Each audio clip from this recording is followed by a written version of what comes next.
ठाकुर जी के परम भक्त थे, जगन्नाथ भगवान के नित्य सेवा करते थे। एक बार अपने पूर्व जन्म के किसी कारण से बहुत बीमार हो गए, अस्वस्थ हो गए। और अस्वस्थ भी कैसे हुए? पेट की बीमारी से। मतलब बार बार शौच के लिए उनको जाना पड़ता था। इतना शौच जाते थे कि मंदिर के लोगों ने कहा, भाई देखो अब तुम ना कुछ दिन की छुट्टी ले लो, तुम मंदिर मत आया करो। क्यों? बोले अब इतने अपवित्र अवस्था में ठाकुर जी का स्पर्श, ठाकुर जी की सेवा में अच्छा नहीं लगता, कुछ दिन तुम अवकाश लेके अपना उपचार कराओ।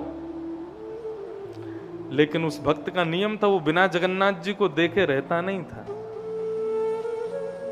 ठाकुर जी के सामने रोने लगा, बोले मैं बीमार हुआ नहीं हूं, आपने किया है मुझे, क्योंकि आप मुझे देखना नहीं चाहते।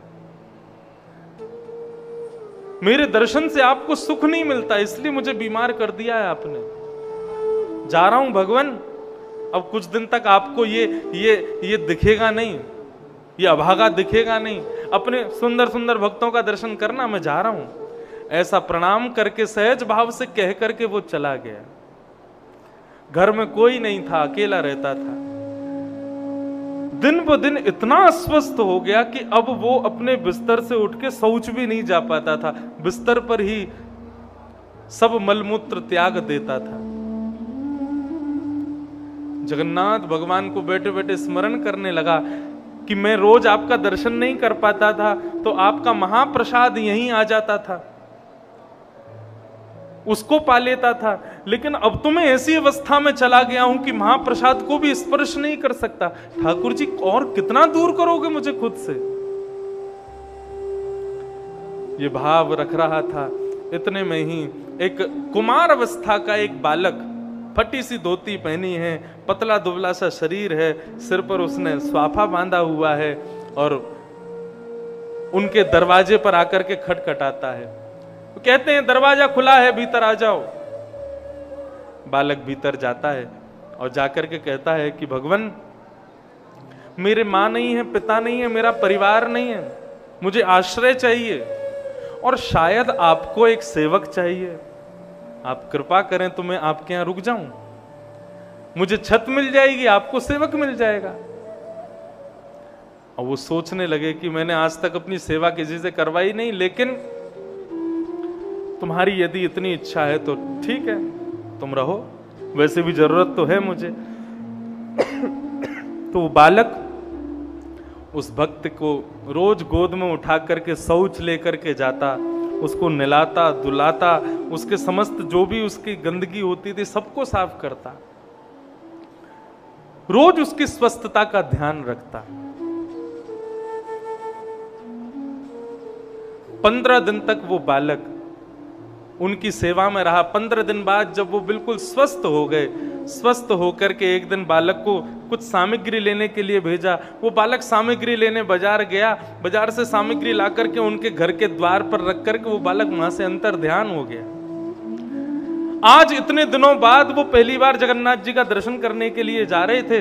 इतने में ही वो सामग्री देखी, देखा बालक तो है नहीं, बोला कहीं गया होगा, आ जाएगा। सामग्री घर में रख करके जैसे ही वो जगन्नाथ मंदिर दर्शन करने के लिए गए तो देखी इतनी भीड़। सबसे पूछा कि भैया आज इतने दिन में जगन्नाथ जी के, आज इतनी भीड़ जगन्नाथ जी में क्यों? बोले क्योंकि जगन्नाथ जी पिछले 15 दिन से बीमार थे। 15 दिन से ठाकुर जी ने अपने दर्शन किसी को कराए नहीं थे, आज ही दर्शन खुले हैं। भक्त सोचने लगा, मतलब 15 दिन पहले जब मैं यहां से गया था उस दिन से आज तक ठाकुर जी के कपाट बंद थे। बोले हाँ, ठाकुर जी ने किसी को दर्शन नहीं दिया, अनोसर में थे ठाकुर जी। जैसे ही वो जगन्नाथ भगवान के सामने गया तो जिस रंग के वस्त्र उस बालक ने सुबह पहने थे, उसी रंग के वस्त्र से जगन्नाथ जी पहन करके सामने बैठे थे। उसके मन में किंचित भी ये भाव नहीं आया कि वो कोई बालक था। वो समझ गया कि 15 दिन पहले अपना मंदिर बंद करके मेरी सेवा के लिए श्री जगन्नाथ प्रभु मेरे कक्ष में आ गए, मेरे घर पर आ गए। कैसे कृपालु, कैसे दयालु देव। एक कथा ऐसी अपने किसी एक भक्त का रोग था, बहुत भयंकर रोग था। वो दर्शन के लिए बहुत तड़प रहा था। ठाकुर जी ने उसके रोग को अपने ऊपर ले लिया, इसलिए ठाकुर जी 15 दिन तक स्वयं को ज्वर में रखते हैं। अनेकों कथाएं हैं जगन्नाथ जी की। कहने का भाव, ठाकुर जी कितने दयालु हैं, कितने कृपालु हैं। मारने आई पूतना लेकिन उसको सदगति प्रदान कर दी। ऐसे श्री कृष्ण को हम बारंबार प्रणाम करते हैं। भगवान अब 3 महीने के हो गए, धीरे धीरे बड़े होने लगे। जैसे ही 3 महीने के हुए, ठाकुर जी ने आज पहली बार करवट बदली। जैसे ही करवट पलटी तो महाराज यशोदा मैया ने पूरे ब्रजमंडल में झड़ा न्योता कर दिया। बोले आज मेरे लाला ने करवट बदली है, सबको भोजन पावे के काजे घर आनो है। सब ब्रजवासी आ गए, आकर के लाला को खिलाने लगे। लाला ने रोनो शुरू किया तो मैया बोली लाला को ने सुवाए दूं, तो एक बैलगाड़ी के नीचे 2 कपड़े बांध करके झूला बना करके लाला को उसमें सुला दिया और मैया अपने कार्यों को करने के लिए चली गई। तभी मामा के द्वारा भेजा गया दूसरा राक्षस आया जिसका नाम सक्टासुर। सक्टासुर उस सकट के ऊपर बैठा था, बैलगाड़ी के ऊपर बैठा था। बैठ करके केवल अवसर ढूंढ रहा था ठाकुर जी को मारने का, अपना वजन बढ़ा रहा था ताकि ये बैलगाड़ी दब जाए और नीचे लेटे भय जो हमारे कंस के शत्रु हैं उनका वध हो जाए।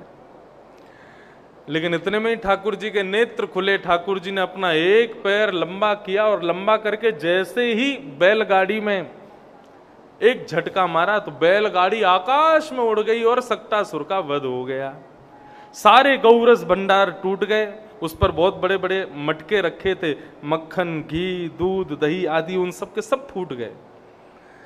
ब्रजवासियों ने जोर की आवाज सुनी, सब दौड़े दौड़े आए तो क्या देखा, दूध, मक्खन, घी, दही के बीच में नन्हे से कन्हैया करवट बदल रहे हैं, छोटे से कन्हैया आनंद कर रहे हैं।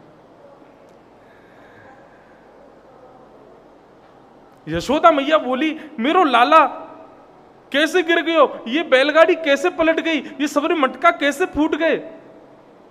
छोटे छोटे बालक दौड़े दौड़े यशोदा मैया के पास आए, बोले मैया हम बताएं कैसे पलटी। बोले बता। बालकों ने बताया, बोले मैया तुम्हारे लाला ने अपनो एक पांव इतनो लंबो कियो और लंबो करके ऐसे जोरते बैलगाड़ी में मारो, सुई बैलगाड़ी पलट गई। मैया बोले लाला तेरे पिताजी भांग खाते होंगे, मैं नहीं खाऊं। 3 महीना को मेरो लाला अभी करवट बदलनो जाने ना है, तू कह रो यानी इतना लंबा पाम कियो और पाम करके सकट में मार दियो और ये बैलगाड़ी गिर गई। झूठ बोले मोते। सुखदेव जी महाराज परीक्षित को कथा सुनाते हुए कहते हैं, अप्रेमयम बलम तस्य बालकस्य न ते विदुः। छोटे छोटे बालक सच बोल रहे हैं, लेकिन मां का प्रेम, मां का ममत्व ये बात स्वीकार नहीं कर रहा है कि मेरे लाला ने बैलगाड़ी गिर दी। बालक कितना भी बड़ा अवसर अपने जीवन में बन जाए, लेकिन मां को पता नहीं क्यों स्वीकार नहीं होता कि मेरा बालक कुछ बन गया है।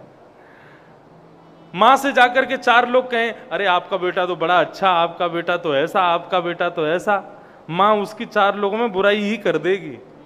अरे तुम क्या जानो, मैं जानती हूं अंदर से कैसा है, ऐसे करता है वैसे करता है। ये मां का स्वभाव होता है। यशोदा मैया का ऐसा मातृ स्वभाव, वो ठाकुर जी की प्रभुता को स्वीकार नहीं कर रहे हैं। आहा, यही तो भक्त का लक्षण है। वो ठाकुर जी को प्रभु मान करके नहीं भजता। हमारे जो गिरधर लाल जी है ना, और श्रीनाथ जी, नाथद द्वार में श्रीनाथ जी की सेवा, हमारे गिरधर लाल जी की सेवा लगभग समान रहती है। हमारे ठाकुर जी की सेवा 2-2 पद्धतियों की सेवा स्वीकार करते हैं, क्योंकि वो पुष्टि संप्रदाय में सिद्ध हैं, इसलिए उनकी पुष्टि मार्ग के अनुसार सेवा होती है। और हम क्योंकि रामानुजी हैं, इसलिए हम अपनी भी परंपरा थोड़ी थोड़ी लगा करके ठाकुर जी की सेवा कर देते हैं। दोनों भावों से ठाकुर जी आनंदित होते हैं। लेकिन पुष्टि में जो भाव है वो ये है कि ठाकुर जी कौन है, बोले 4 वर्ष के बालक हैं, और उस बालक के भाव से ही उनकी सेवा की जाती है। उनको वंशी हमेशा हाथ में नहीं रहेगी, जब आरती होगी तभी वंशी होगी। मोर छड़ जो ठाकुर जी के सामने ऐसे घुमाया जाता है, इसका क्या भाव है? उसके अंदर मोर पंख हैं, ठाकुर जी के सामने उसको हिलाया जाता है, मतलब मानो जैसे भैया लाला ओ 56 भोग, अभी ठाकुर जी भोग लगाएंगे फिर पहिए जाके बैठ जा भैया। सब लोग ध्यान से सुनो। तो वो मोर छड़ उसका क्या भाव है? लाला छोटे से हैं, आरती क्या है? आरती मतलब ठाकुर जी की नजर उतार रहे हैं।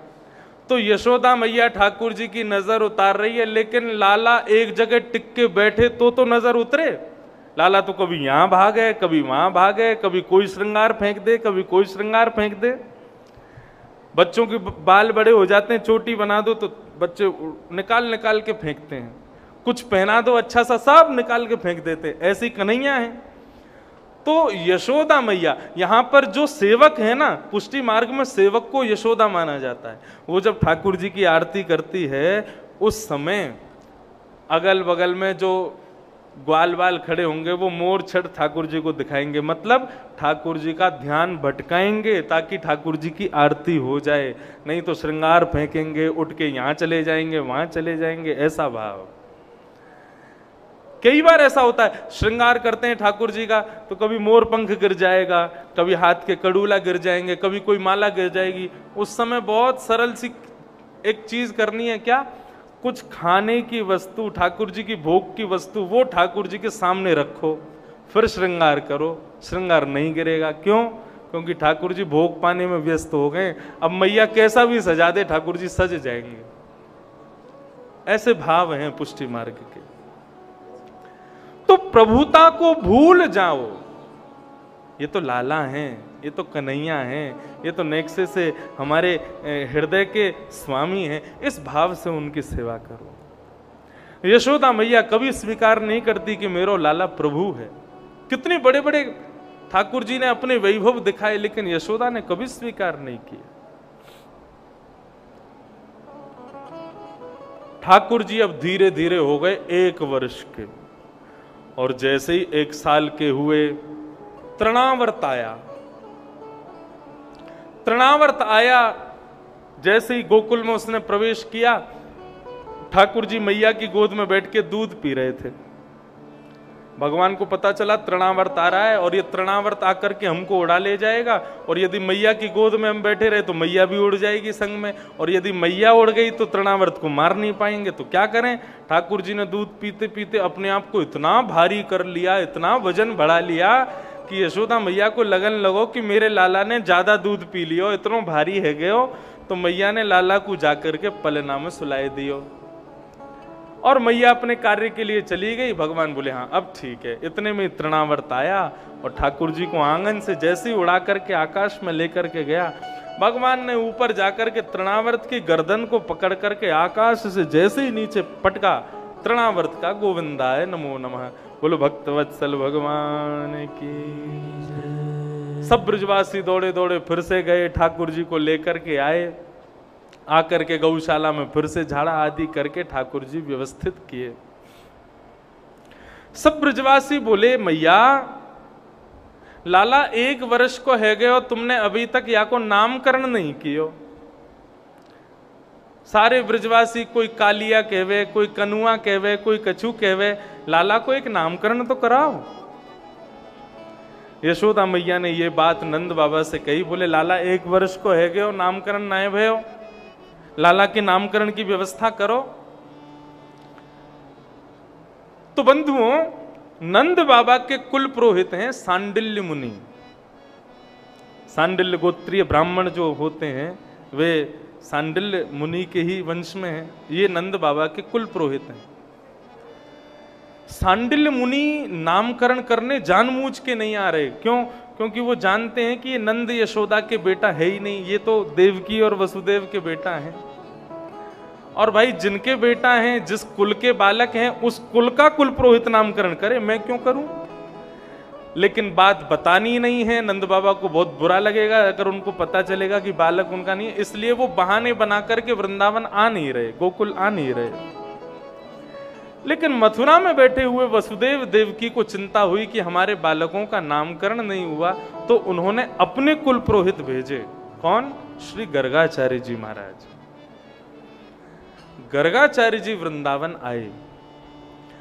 अब कोई विद्वान को देखें तो इच्छा होती है महाराज की ये हमारे घर पधारें, हमारे यहाँ प्रसादी पावें। गर्गाचार्य जी जैसे ही आए तो नंद बाबा ने प्रार्थना की, बोल महाराज आप हमारे यहाँ घर भोजन पर आओ। गर्गाचार्य जी जैसे ही घर पधारे, नन्हे से कृष्ण बलराम को देखा, गुटमुन खेल रहे थे। गर्गाचार्य जी बोले, अरे ये कौन के बालक हैं? बोले हमारे ही हैं। कहा नाम है? बोले नामकरण नहीं हुआ अभी। नंद बाबा बोले, गर्गाचार्य जी बोले तो फिर हम कर देंगे नामकरण, सांडिल मुनि व्यस्त हैं तो हम कर देंगे। नंद बाबा बोले बड़ी कृपा हो जाएगी, आप ही नामकरण कर दो।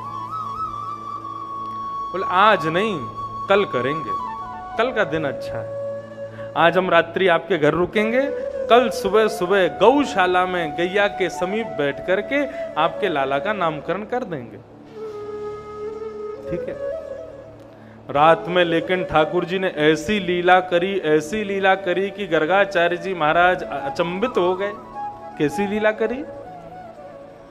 गर्गाचार्य जी ने यशोदा मैया से कही, मैया हम स्वयं भोजन बना के पाते हैं, किसी के हाथ का नहीं पाते, आप हमको सामग्री दे दो, हम अपना भोजन बना लेंगे। हमारे शालिग्राम भगवान हैं, सेवा में इनका भोग लगा देंगे, पालेंगे। मैया बोली हाँ भगवान अभी करती हूँ। गोबर का चौका लगाया और खीर बनाने की जितनी सामग्री है सब गर्गाचार्य जी को दी। गर्गाचार्य जी महाराज खीर बनाने बैठे।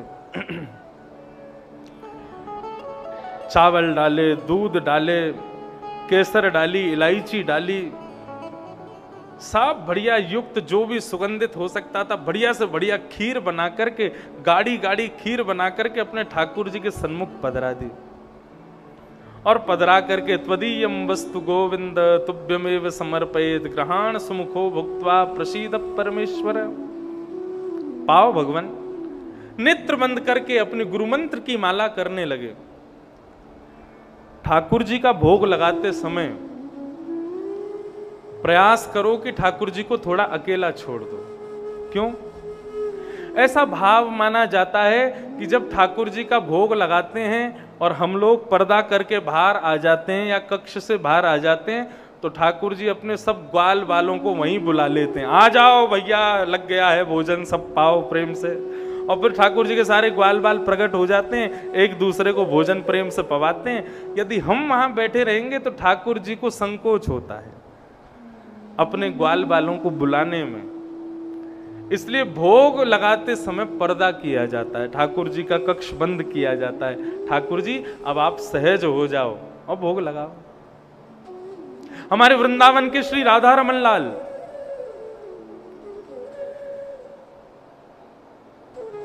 बड़े बड़े मंदिरों में थाली में भोजन नहीं जाता, सारी की सारे परात में ही भोजन जाता है। मतलब जैसे कढ़ी जिस परात में बनी है या जिस पात्र में बनी है, पूरा पात्र जाएगा ठाकुर जी के पास और सब ठाकुर जी के सामने रख दिया जाता है। और एक तरफ खाली कटोरी, खाली चम्मच, खाली सब बर्तन रख दिए जाते हैं और ठाकुर जी को कह देते हैं, प्रभु अब ग्वाल वालों को बुलाओ, प्रेम से जो सामग्री आपको बढ़िया लगे प्रेम से पाओ। ये भोजन का विधान है। लेकिन घरों में लोग थाली में सजा के ले जाते हैं।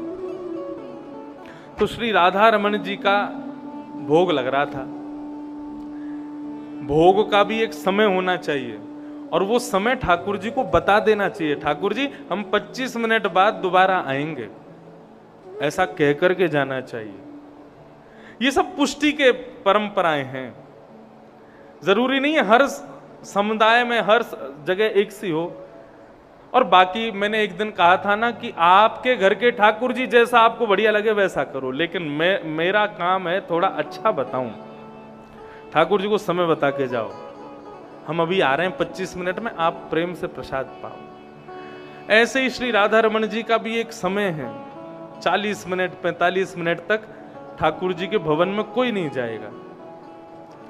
अब गुसाई जी बाहर आकर के किसी से चर्चा कर रहे थे और चर्चा करते हुए उन्होंने समय देखा नहीं, समय पूरा हुआ नहीं, उससे पहले जैसे ही राधा रमन जी के गर्भगृह में प्रवेश किया तो गर्भगृह में प्रवेश करते ही क्या देखा कि दूर रखा हुआ चावल का पात्र, उसमें चावल रखे हैं, लेकिन श्री राधा रमन जी के ओष्ठ के नीचे एक चावल चिपका हुआ है। मतलब ठाकुर जी प्रसाद पा रहे थे, तुमने असहज करते हुए भीतर प्रवेश कर लिया, तो ठाकुर जी असहज हो गए, जल्दीबाजी में वो चावल लगा हुआ दिख गया भक्त को।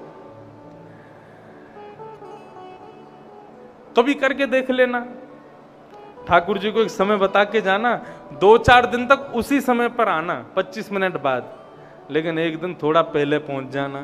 क्या पता ठाकुर जी किसी लीला में करते हुए आपको दर्शन दे दें, वो ऐसा अनुभव उनका हो जाए।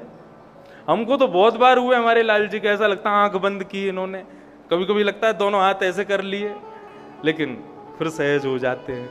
ऐसे अनुभव होते हैं ठाकुर जी के, यदि वो भाव से किए जाएं तो।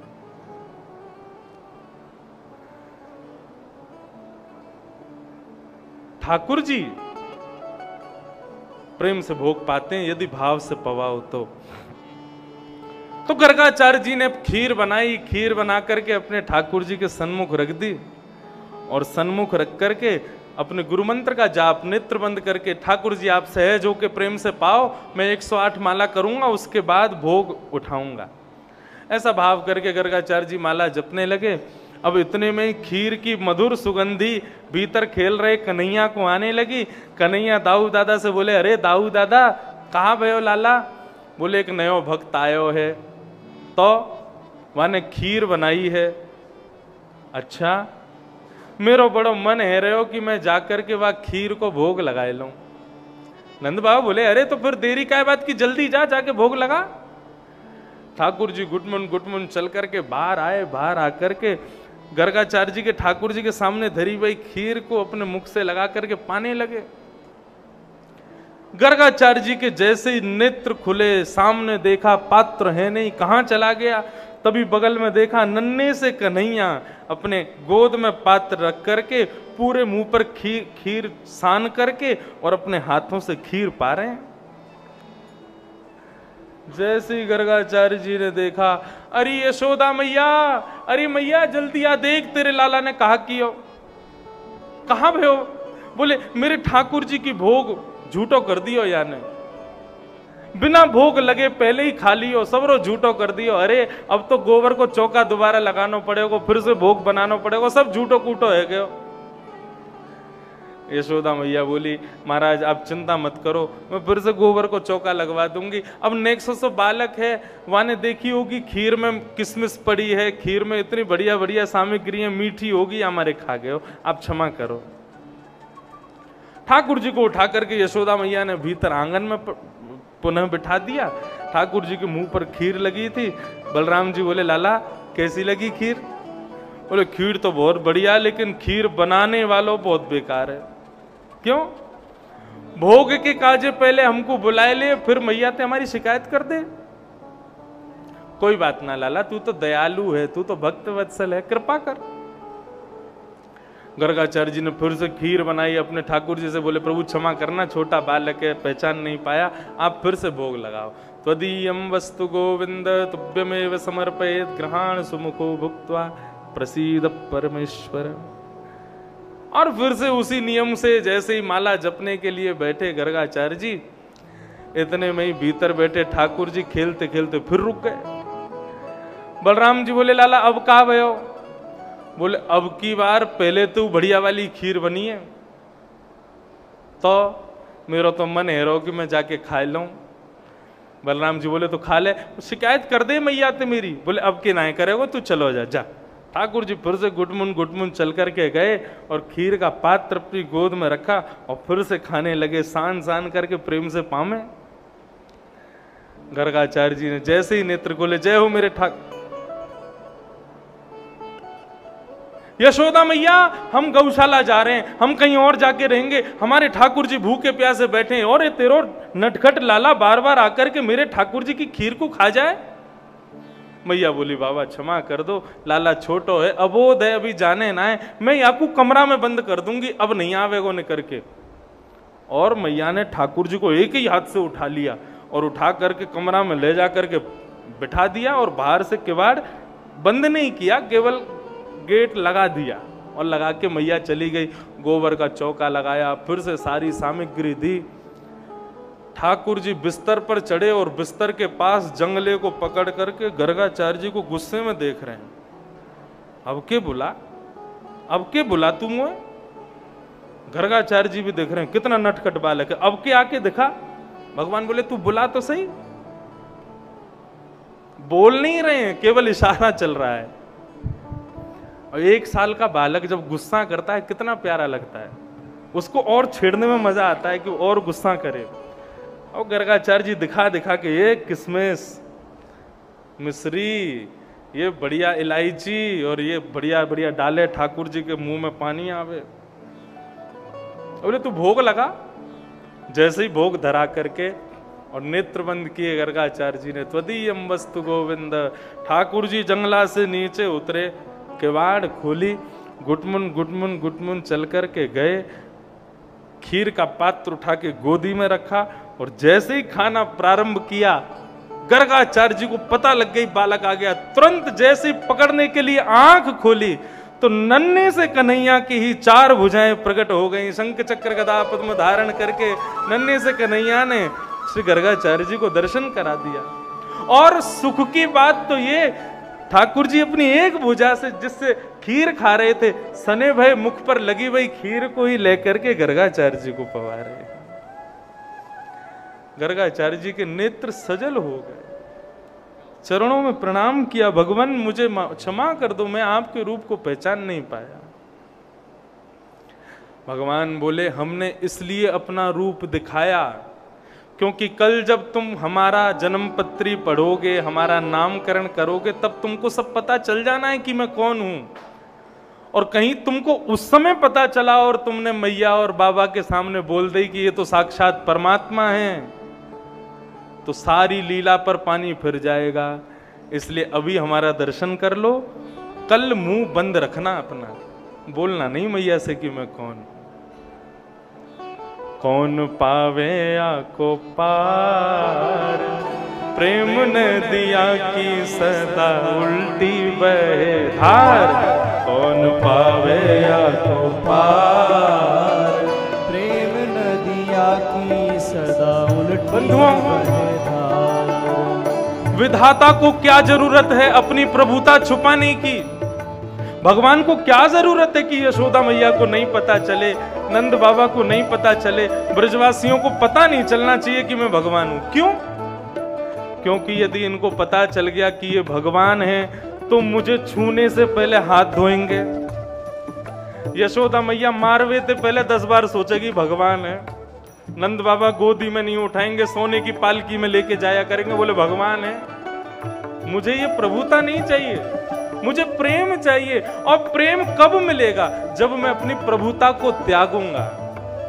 और वो प्रेम, वो प्रभुता जाएगी कब? जब वो प्रेम प्रकट होगा।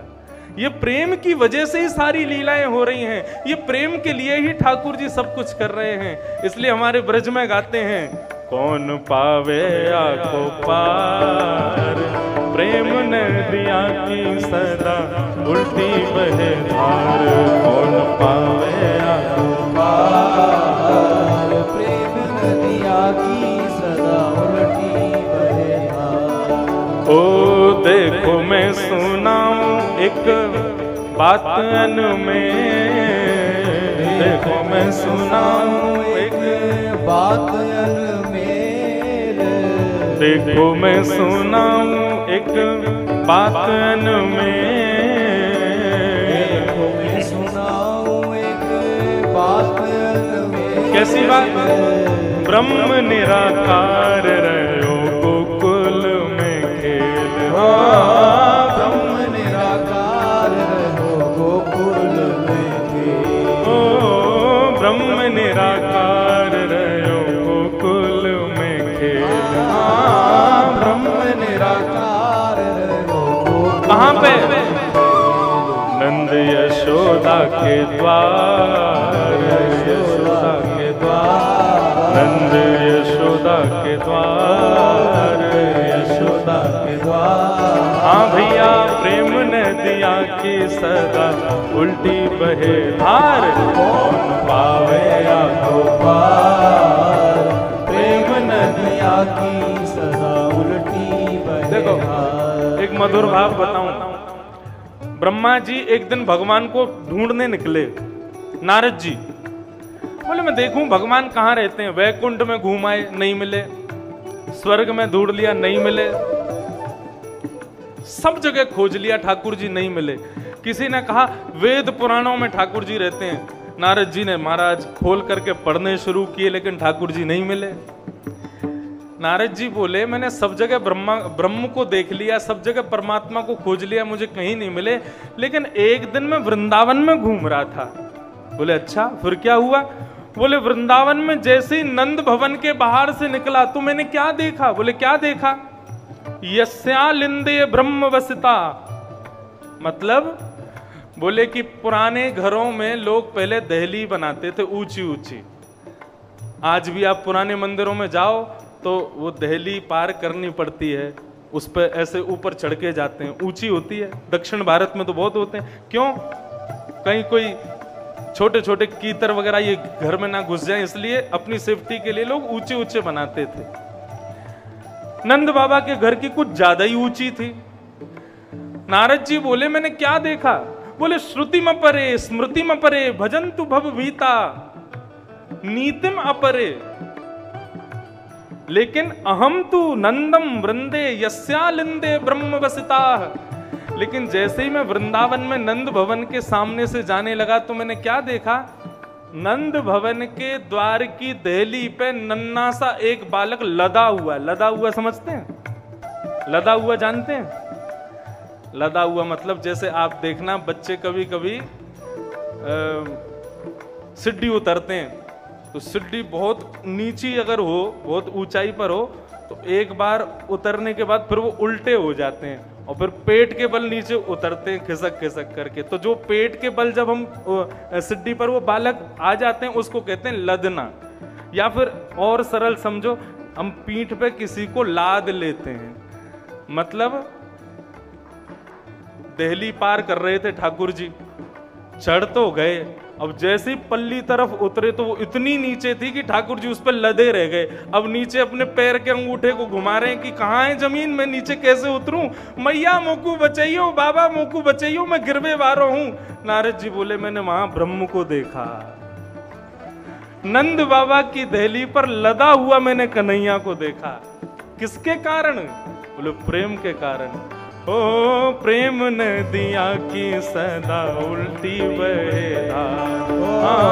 प्रेम नदिया की सदा उल्टी बहे धार। कौन पावे आको पार, पावे आको पार। प्रेम नदिया की सदा उल्टी बहे धार। प्रेम नदिया की सदा उल्टी। और कैसो प्रेम? ओ जननी की गति दई पूतना कूपे। जननी की गति दई पूतना कूपे। जननी की गति दई पूतना कूपे। जननी की गति दई पूतना कूपे। विष देने आई पाई मुक्ति ठेलम ठेल। विष देने आई पाई मुक्ति ठेलम ठेल। खुले स्वर्ग के किवाड़, स्वर्ग के किवाड़। खुले स्वर्ग के किवाड़, स्वर्ग के किवाड़। हाँ प्रेम नदिया की सदा उल्टी बहे धार। कौन पावे आको पार। प्रेम नदिया की सदा उल्टी बहे धार। कौन पावे आको पार। प्रेम नदिया की सदा उल्टी बहे धार। कौन पावे आको पार। प्रेम नदिया की सदा उल्टी। बोलो नंद नंदन भगवान की।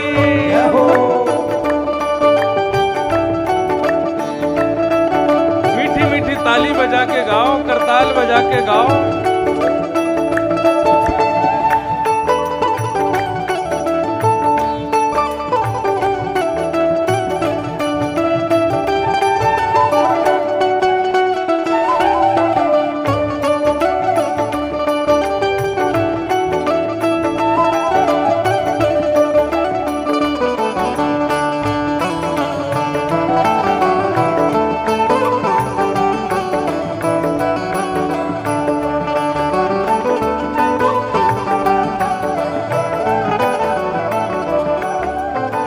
विष्णु अवतार विश्व पोषण करन, विष्णु अवतार विश्व पोषण करन, विष्णु अवतार विश्व पोषण करन, विष्णु अवतार विश्व पोषण करन, सोई करे चोरियां अहिर घरन। हाँ, सोई करे चोरियां अहिर घरन। भगवान क्यों आए थे? धर्म संस्थापनार्थाय संभवामि युगे युगे। भगवान कहते हैं गीता में, मैं धर्म की स्थापना करने आता हूं। और क्या कर रहे हो ब्रज में? सोई करे चोरियां अहिर घर। यही धर्म स्थापित हो रहा है आपका।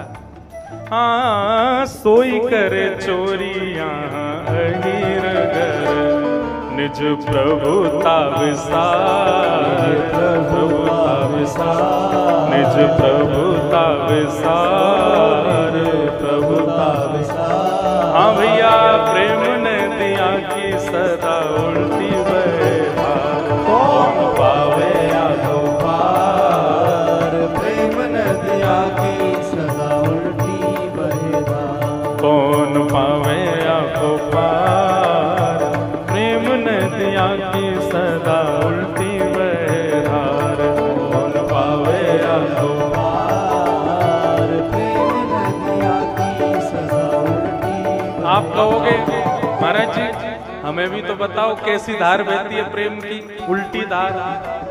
सबके बस की बात नहीं है इसको समझना, ना किसी के पल्ले पड़ती है। प्यार की बातें समझ आ जाएंगी आपको, लेकिन प्रेम की चर्चा समझ में नहीं आ सकती है, क्योंकि वो समझने का विषय नहीं है।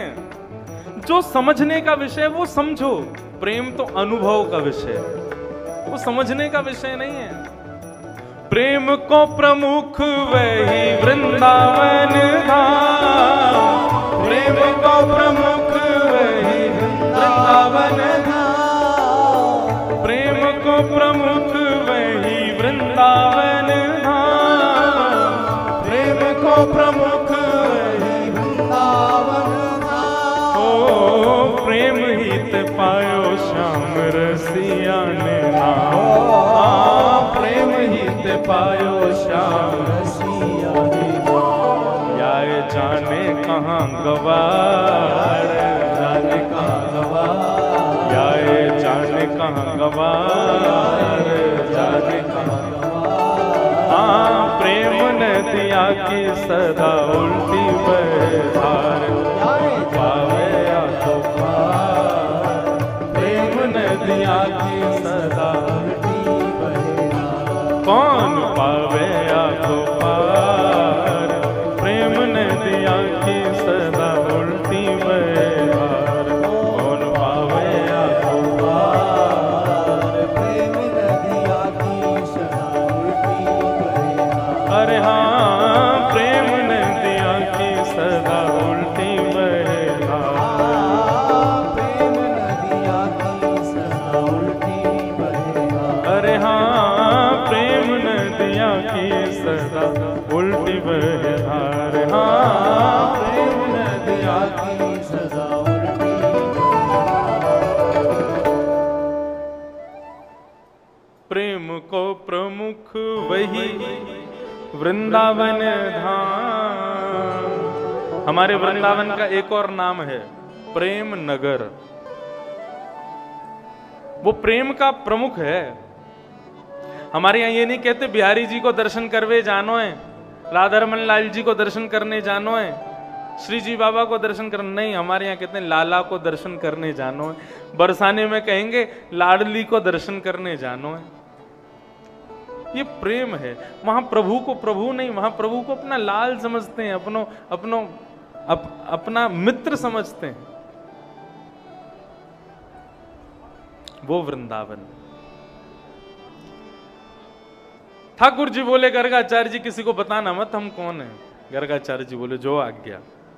और दूसरे दिन प्रातःकाल जैसे ही यशोदा मैया और रोहिणी मैया दोनों बालकों को लेकर के गौशाला में पहुंची, यशोदा मैया ने अपनी गोद में बलराम जी बिठाए और रोहिणी ने अपनी गोद में कन्हैया बिठाए। दोनों ने अदला बदली कर ली बच्चों की, गर्गाचार्य जी की परीक्षा के लिए। देखें तो सही, ये बता पाते हैं कि नहीं।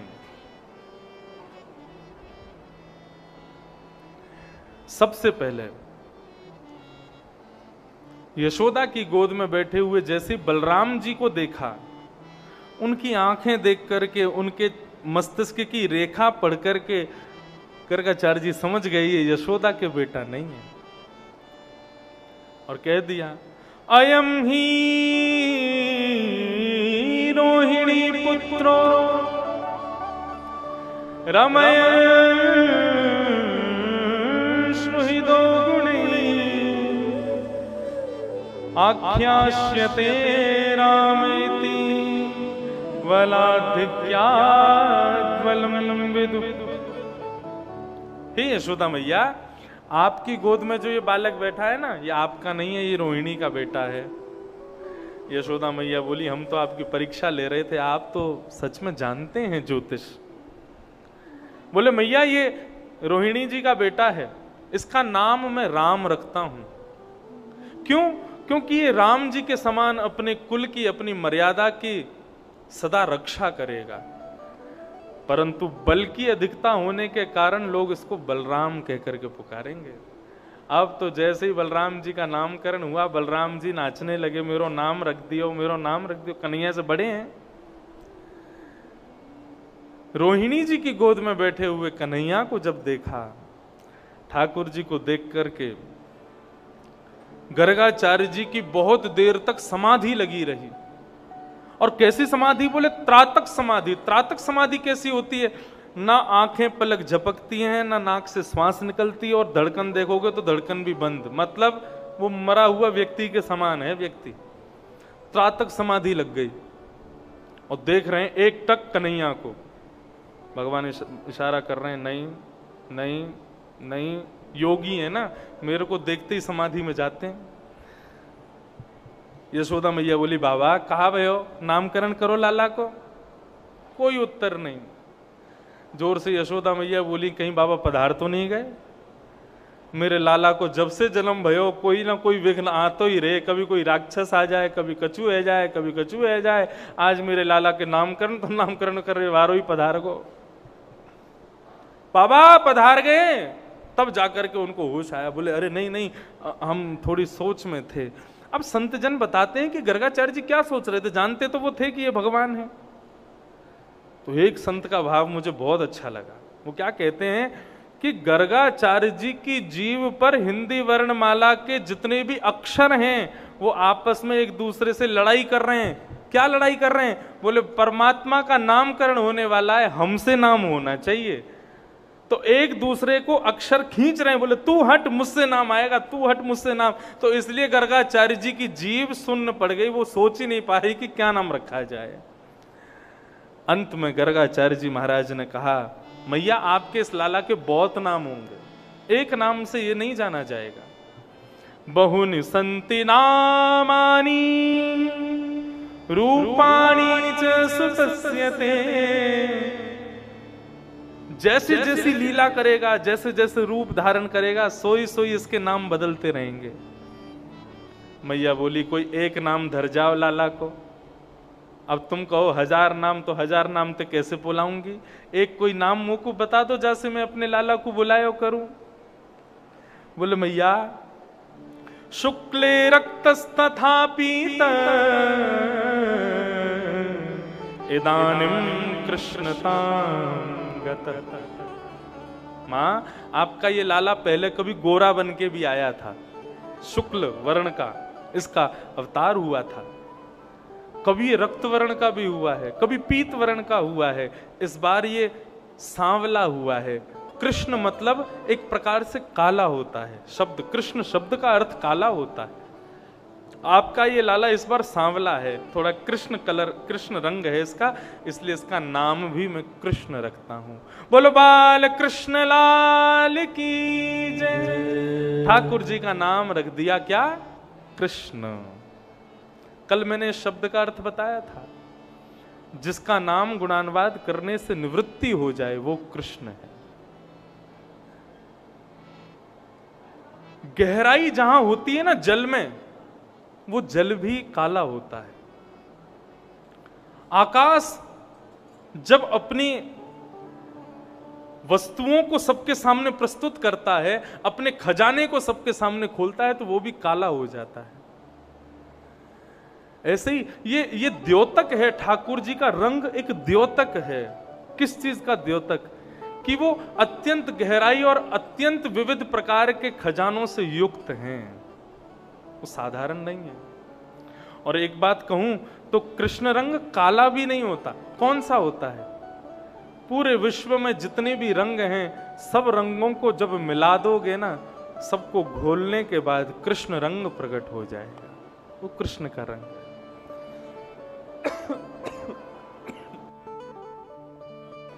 भगवान का नामकरण हुआ। अब तो नामकरण जैसे हुआ, ठाकुर जी और सुंदर सुंदर लीला कर रहे हैं। कैसी कैसी लीला करते हैं?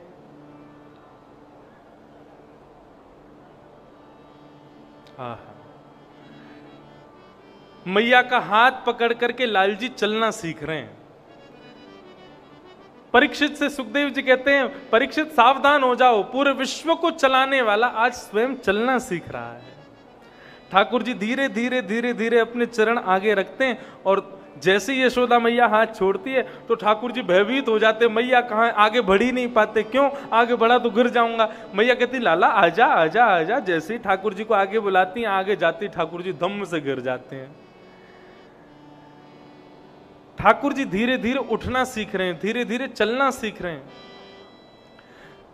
नंद भवन में जितने भी खंभे हैं, उन खंभों में मणियां लगी हैं। ठाकुर जी एक खंभे से अपने आप को छोड़ते हैं और धीरे धीरे संभालते हुए दूसरे खंभे की ओर जाते हैं, और दूसरे खंभे में लगी हुई मणि में जब स्वयं को देखते हैं, उस मणि में अपना मुखमंडल देख करके ठाकुर जी किलकिल करके हंसने लग जाते हैं। उनकी दो दतुइयां दिख रही हैं, ऐसे प्यारे कन्हैया लग रहे हैं। आज नंद बाबा जैसे ही गौशाला से घर पर पधारे तो बाबा को देख करके ठाकुर जी जोर जोर से हंसने लगे। जैसे ही बाबा पास गए तो ठाकुर जी धीरे से बोले, बाबा। अब तो जैसे ही बाबा बोला, नंद बाबा तो महाराज बिल्कुल इतने उत्साहित हो गए, इतने आनंदित हो गए। अरे यशोदा, अरे सुन सुन सुन, लाला कहाँ बोलो? बोले कहाँ बोलो? बोली यानी बाबा बोली। लाला ने फिर से बोल के देखा, बोलो बाबा। तो मैया को देख करके बोले मैया। अब तो मैया बोले, बाबा बोले, अब तो यशोदा मैया नाच रही है, नंद बाबा नृत्य कर रहे हैं, पूरे ब्रजमंडल को निमंत्रण कर रहे हैं। अरे आज लाला ने हमारो नाम बोलो है।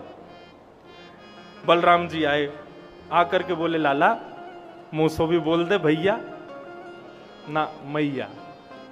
एक बार बोल दे भैया ना मैया। बोले एक बार बोल भैया। अब जैसे ही लाल जी बोले भैया, अब तो बलराम जी की खुशी का ठिकाना नहीं। पूरा ब्रजमंडल नृत्य कर रहा है, सब गोपियां जा जा करके अपना नाम बुलवा रही हैं, और ठाकुर जी तोतली भाषा में उनका नाम बोलते हैं।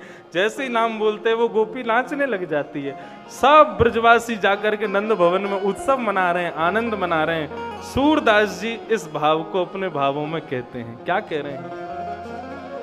कहने लगे मोहन मैया मैया, कहने लगे मोहन मैया मैया, कहने लगे मोहन मैया मैया, कहने लगे मोहन मैया मैया।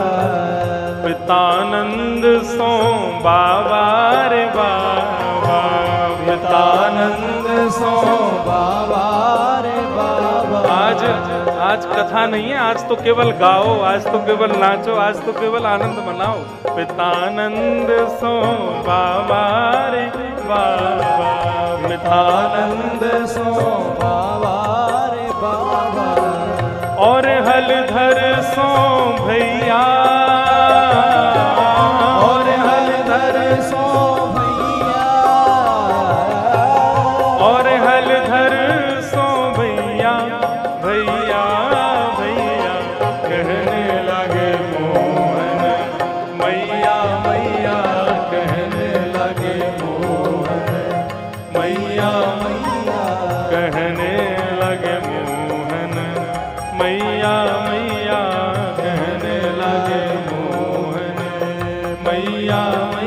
नंद नंदन भगवान की जय।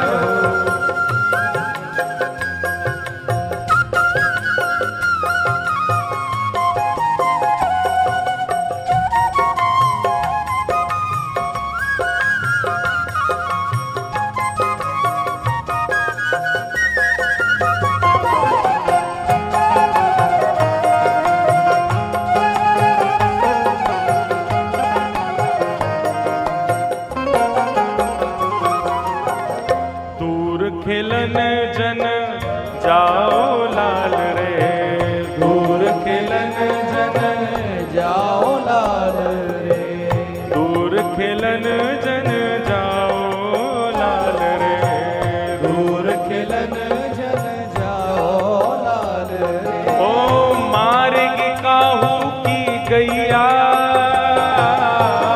मार्ग काहू की गैया।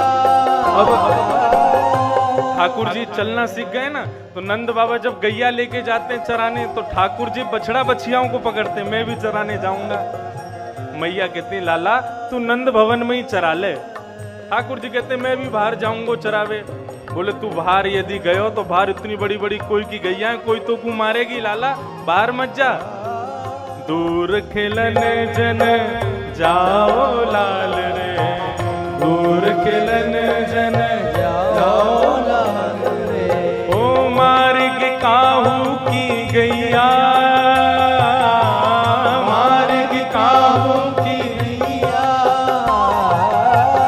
मार्ग काहू की गैया, गैया गैया कहने लगे मोहन, मैया मैया कहने लगे मोहन, मैया मैया कहने लगे मोहन, मैया मैया कहने लगे मोहन, मैया मैया।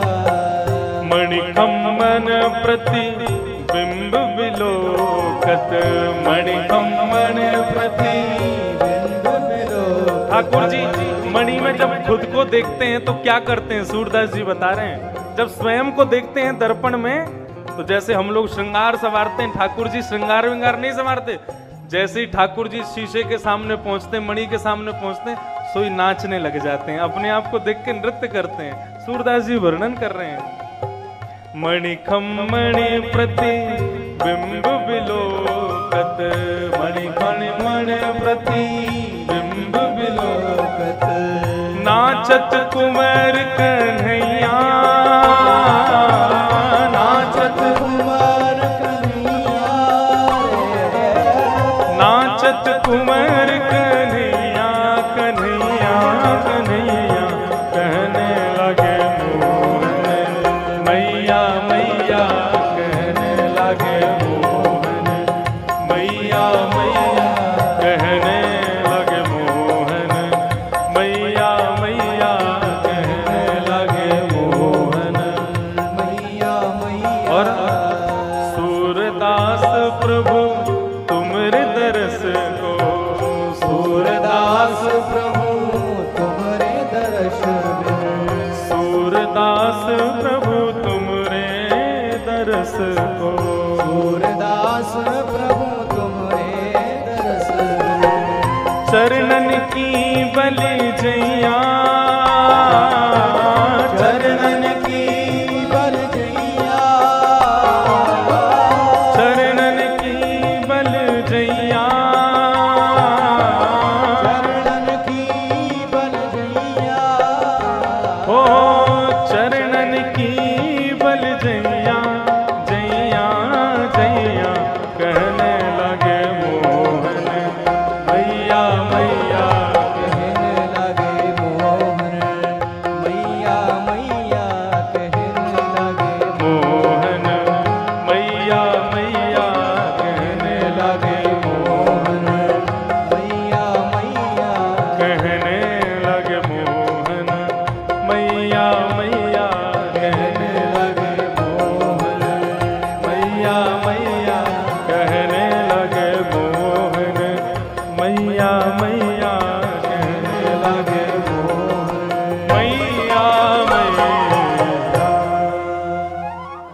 ऐसी छोटी छोटी लीलाएं ठाकुर जी की इतना सुख प्रदान कर रही हैं सब ब्रजवासियों को।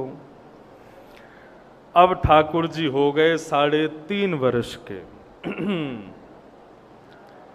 अब तो महाराज ऐसे हो गए हैं जैसे मानो स्प्रिंग कहीं रख दो तो वहां टिकते ही नहीं है, कोई कहीं भी बैठा दे तो वहां दिखेंगे ही नहीं। ऐसी स्थिति हो गई कि मैया ने लाकर के क्षुद्र घंटे का बांधी लाला के कमर पे। एक दिन बता रहा था ना मैं, ठाकुर जी को सूरदास जी एक पद में वर्णन करते, मुझे याद नहीं आ रहा पद, ठाकुर जी को जन्मदिन पर गिफ्ट दिया मैया ने। क्या गिफ्ट दिया? कौंधनी दी लाला को। और कैसी कौंधनी? उसमें छोटी छोटी छोटी छोटी घंटियां लगी हैं। अब जैसे ही वो कौंधनी मैया ने लाल जी को पहनाई, सो लाल जी नीचे बैठ करके मैया पहना रही थी, तो लाल जी ने मैया के कंधा पे हाथ धरो और अपनी कमर को हिला हिला करके वह घंटी को बजा रहे हैं। और अब उस घंटी को सबको सुनाने जा रहे हैं, पूरे ब्रजमंडल में, गोकुल में सबको दिखाने जा रहे हैं, देखो मैया ने मुंह को कहा दियो। तो कैसे जाते हैं? बड़े धीरे धीरे चल करके जाते, कहीं बज नहीं जाए। मधुमंगल, श्रीदामा, ये सब भगवान के छोटे छोटे ग्वाल बाल हैं। 3.5 वर्ष के भगवान, तो ग्वाल बाल कितने बड़े बड़े? बोले ग्वाल बाल सब बड़े थे ठाकुर जी के, कोई 7 साल का, कोई 8 साल का, एक छोटा था बस। और वो भी इतना छोटा था कि ठाकुर जी की उंगली पकड़ करके चलता था। 3.5 वर्ष का बालक किसी को उंगली देवे अपनी तो सोचो सबसे छोटा कितने साल का होगा। इनका एक मंडल है, बाल गोपाल चौर्य प्रचार प्रसार मंडल, और उस मंडल के अध्यक्ष हैं कौन? नंद नंदन श्री कृष्णचंद्र जी महाराज। इस मंडल का काम क्या है? बोले गोकुल में जितने भी बालक जन्म लेते हैं उस बालक की पूरी खोज खबर की जाती है। कब जन्म हुआ, कितने बजे हुआ, कैसे हुआ, कहां हुआ, उस बालक का नामकरण क्या? बोले नाम लिख करके सब ग्वाल बाल ला के कन्हैया को देते हैं। लाला, तीसरी गली में एक गोपी के एक लाला भयो है, ठीक है 3 साल इंतजार करो, 3 साल बाद हमारी कमेटी में नया मेंबर आएगा, 3 साल का हो जाएगा तो उसको अपने यहाँ दाखिल करवा लेंगे। ऐसी ठाकुर जी की लीलाएं चल रही हैं।